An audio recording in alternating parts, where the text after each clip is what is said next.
Au commencement, rien n'était plus paisible que la ville de Clémaret. Nichée au creux de la côte, cette petite bourgade jouissait d'une tranquillité que seule la nature pouvait offrir. Vue du ciel, elle était un tableau idyllique, une mosaïque de maisons pittoresques bordées par des rues pavées, toutes convergent vers une seule entité omniprésente, l'océan. Le jour, ses eaux s'habillaient d'un bleu éclatant, scintillant sous le doux soleil d'été. La nuit, elle se drapait dans un voile de mystère, ondoyant sous la lueur argentée de la lune. C'était un spectacle aussi changeant qu'enivrant, et les habitants de Clémaret ne pouvaient s'empêcher d'en tomber amoureux chaque jour un peu plus. Dans cette ville, vivaient des personnages simples, authentiques, chacun portant en lui l'âme de cette terre. Parmi eux, on retrouvait notamment Gérard, le pêcheur local. Homme de la mer, il avait vécu par et pour l'océan, sa peau tannée et ses mains calleuses témoignant des nombreuses années passées sur l'eau, à lutter contre les caprices du vent et de la marée. Son regard bleu acier avait la profondeur de l'océan qu'il aimait tant, et chaque jour, il se levait aux aurores pour embrasser sa passion. Au cœur de la ville, siégeait le maire, Monsieur Leblanc. Un homme grand et robuste, il dirigeait Clémaret avec une main de fer dans un gant de velours. Son sens du devoir et sa dévotion à sa ville étaient inébranlables. Son visage bienveillant était familier à tous et sa voix résonnait avec une autorité rassurante lors des réunions de la mairie. Parmi les autres figures notables de Clémaret, on comptait aussi Mademoiselle Dupont, l'enseignante de l'école locale. Avec sa chevelure flamboyante et son sourire doux, elle était la bien-aimée des enfants de la ville. Patiente et dévouée, elle avait le don de faire briller dans les yeux des plus jeunes le flambeau du savoir. Enfin, il y avait les adolescents, vibrants d'énergie et de curiosité, explorant les recoins de la ville comme si c'était un nouveau monde, riant, jouant, vivant. Parmi eux, 3 amis inséparables, Pierre, Lucie et Thomas, qui passaient leur journée à parcourir la côte, à nager dans l'océan et à rêver d'aventure. Ensemble, ils formaient le cœur battant de Clémaret, et leur histoire était sur le point de prendre un tournant inattendu. Ce fut un soir comme tant d'autres, lorsque Gérard, notre pêcheur dévoué, se préparait pour une autre sortie de pêche nocturne. Il était seul avec son vieux bateau, sa lampe à huile et le bruit régulier de l'océan. Le ciel était sombre et constellé, et l'air marin salé apportait avec lui une fraîcheur qui perçait la nuit. Alors que Gérard déployait ses filets, un son étrange, un murmure indistinct, semblait se mêler au bruit de l'eau qui caressait la coque de son bateau.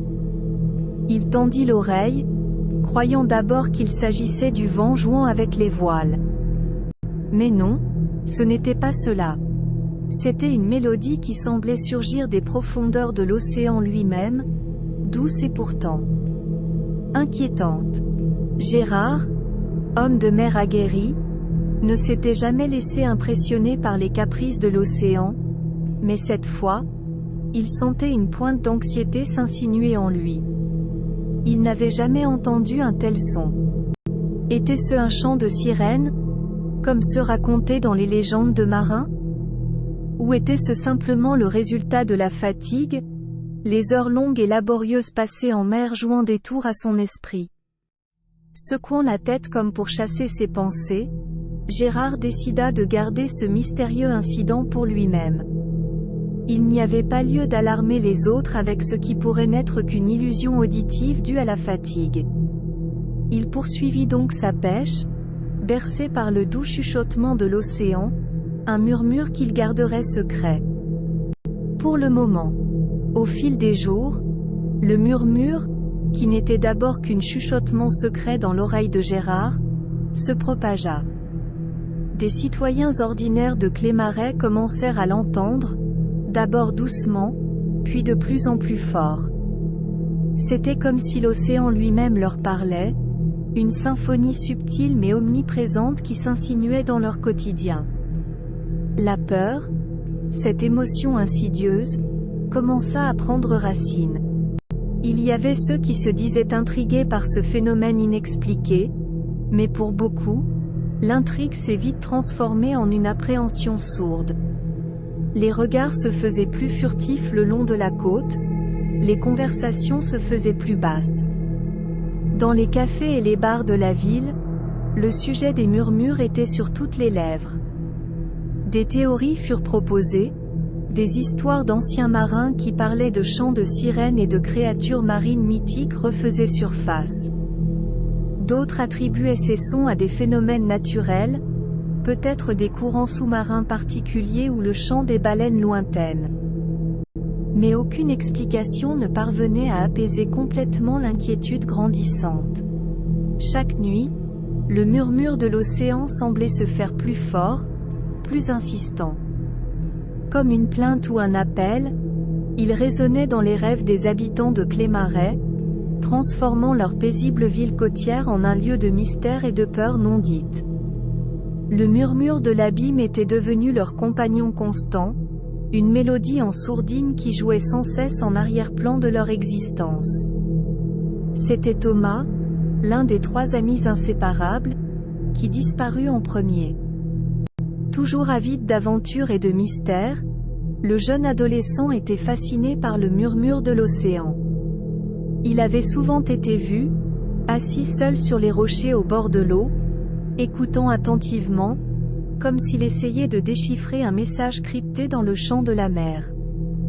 Un matin, sa mère se rendit dans sa chambre pour le réveiller, ne trouvant que son lit vide. Thomas avait disparu, comme englouti par la nuit. Pas de notes, pas de signe de lutte, pas de témoin. Juste le silence lourd et l'absence déchirante. La nouvelle de la disparition de Thomas se répandit comme une traînée de poudre à travers Clémaret. Les visages se décomposèrent et les chuchotements se transformèrent en cris de peur et de tristesse. Les amis de Thomas, Pierre et Lucie, étaient dévastés. Les rires d'hier semblaient maintenant des échos lointains, remplacés par des larmes silencieuses et des regards perdus. Le murmure de l'océan, autrefois source d'émerveillement et de curiosité, était désormais teinté de terreur. Les habitants commencèrent à se méfier de la mer qui avait toujours été leur refuge et leur ressource. La peur s'insinua dans chaque maison, chaque rue, chaque cœur, tandis que Clémaret se demandait anxieusement qui serait le prochain à disparaître. Chaque murmure de l'océan résonnait maintenant comme un sombre présage de l'abîme insondable qui les attendait. En cette période de crise, Monsieur Leblanc, le maire de la ville, et le chef de la police, le robuste et imperturbable commandant de la rue, se retrouvèrent sous les feux de la rampe. Les regards effrayés de la population se tournaient vers eux, cherchant des réponses, cherchant du réconfort. Le maire, avec son visage rassurant et son air d'autorité, prit la parole lors d'une réunion publique.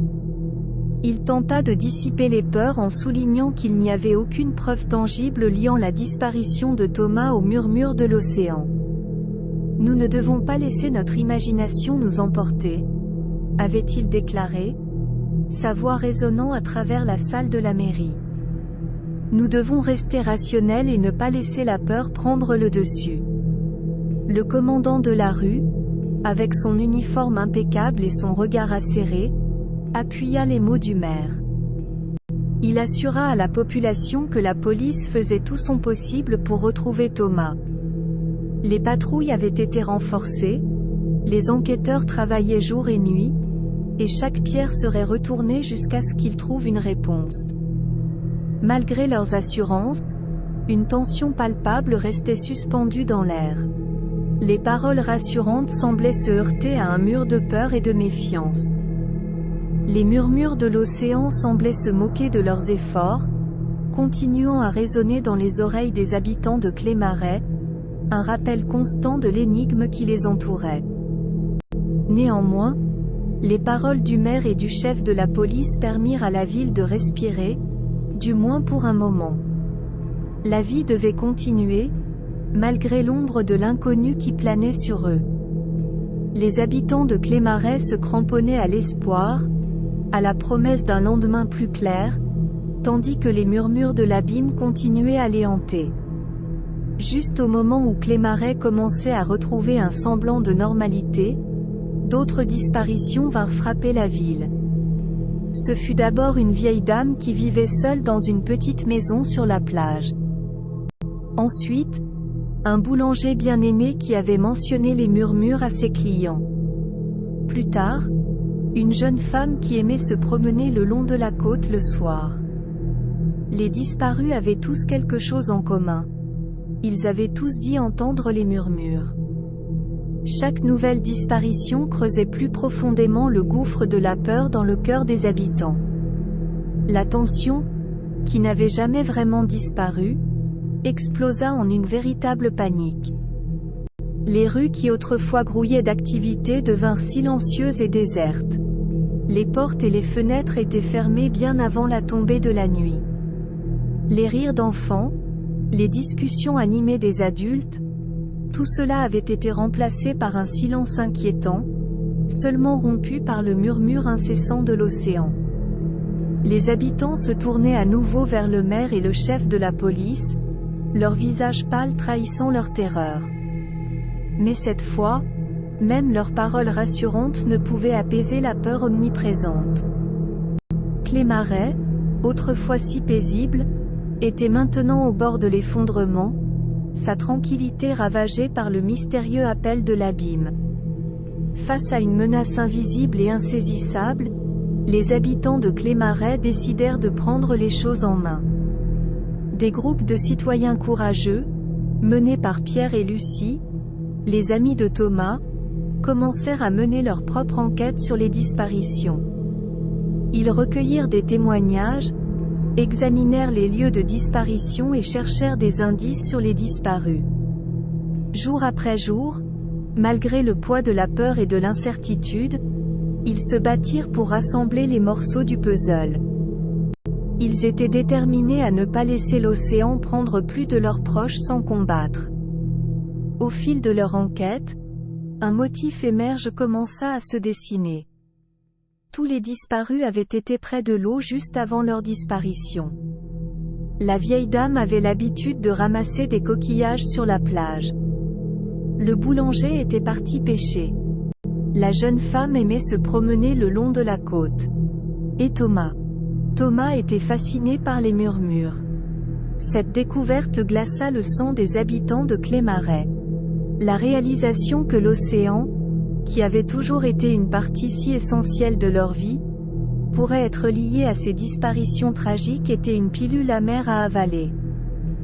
Mais malgré la peur et le chagrin, ils étaient déterminés à comprendre la vérité derrière les murmures de l'abîme.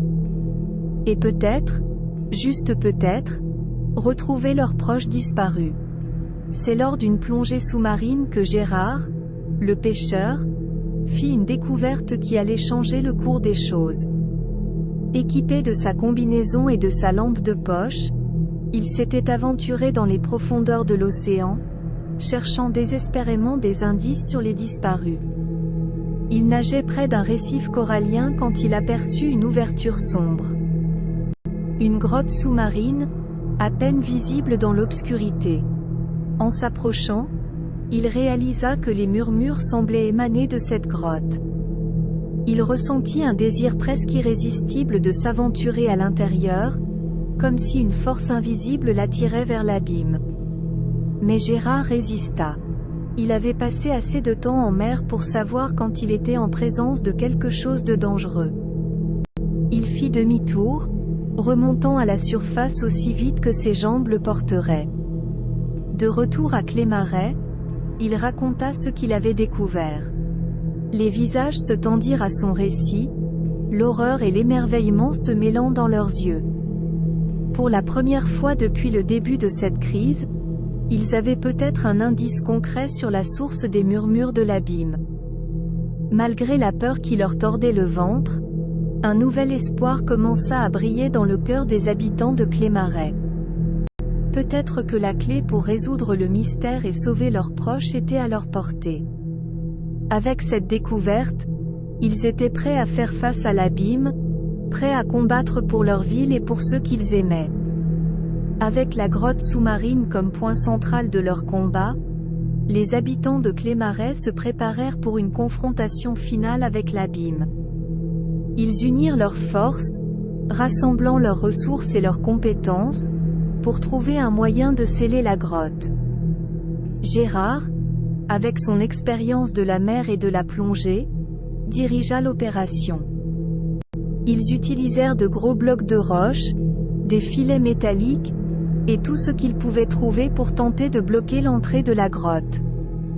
Des bateaux de pêche, des plongeurs et même quelques courageux nageurs se relayèrent, bravant les eaux et les murmures qui semblaient de plus en plus insistants. Tandis que l'opération avançait, la ville tout entière retenait son souffle. Chaque pierre déplacée, chaque mouvement dans l'eau, était suivi de regards inquiets. Les enfants, les vieillards, tous ceux qui ne pouvaient aider directement, se rassemblaient sur la plage, formant une chaîne humaine de soutien et de prière. Finalement, après ce qui sembla une éternité, Gérard ressortit de l'eau et annonça que la grotte était scellée. Un silence étrange tomba sur Clémaret, puis fut brisé par un soupir de soulagement collectif. Les murmures, qui avaient jusqu'alors hanté leur jour et leur nuit, s'étaient tus. Cependant, la joie de la victoire était tempérée par la tristesse. Sceller la grotte n'avait pas ramené leurs proches disparus. Mais, au moins, ils avaient la certitude qu'il n'y aurait pas d'autres victimes. Ils avaient fait face à l'abîme, avaient tenu bon contre la peur, et ils avaient survécu. Clémaret, bien que marqué à jamais, pourrait enfin commencer à guérir. Le film, Les murmures de l'abîme, se conclut sur un calme trompeur. Après la confrontation finale, la vie à Clémaret reprend lentement son cours. Les enfants jouent à nouveau sur la plage, les pêcheurs reprennent leur travail, et le maire et le commandant de la rue respirent enfin un soupir de soulagement. Les habitants se rassemblent pour une veillée en mémoire des disparus. Des bougies flottantes sont lancées dans l'océan à la tombée de la nuit, créant une mer d'étoiles scintillantes sur les vagues noires. C'est un moment poignant, un adieu à ceux qu'ils ont perdus et un hommage à leur résilience. Cependant, comme le veut toute bonne histoire d'horreur, la paix n'est que de courte durée. Dans la scène finale, alors que le maire regarde l'océan, un faible murmure parvient à son oreille. Il se tourne vers la mer, une expression de confusion et de peur dans son regard. La caméra se retire lentement, laissant le maire seul face à l'océan.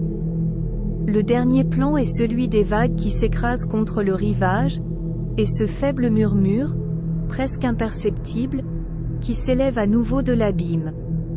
Le film laisse le spectateur se demander si l'abîme est vraiment scellé ou si les murmures ne sont que le début d'un autre cauchemar. La tranquillité de Clémaret est à nouveau menacée, laissant place à l'incertitude et à l'anticipation de ce qui pourrait suivre.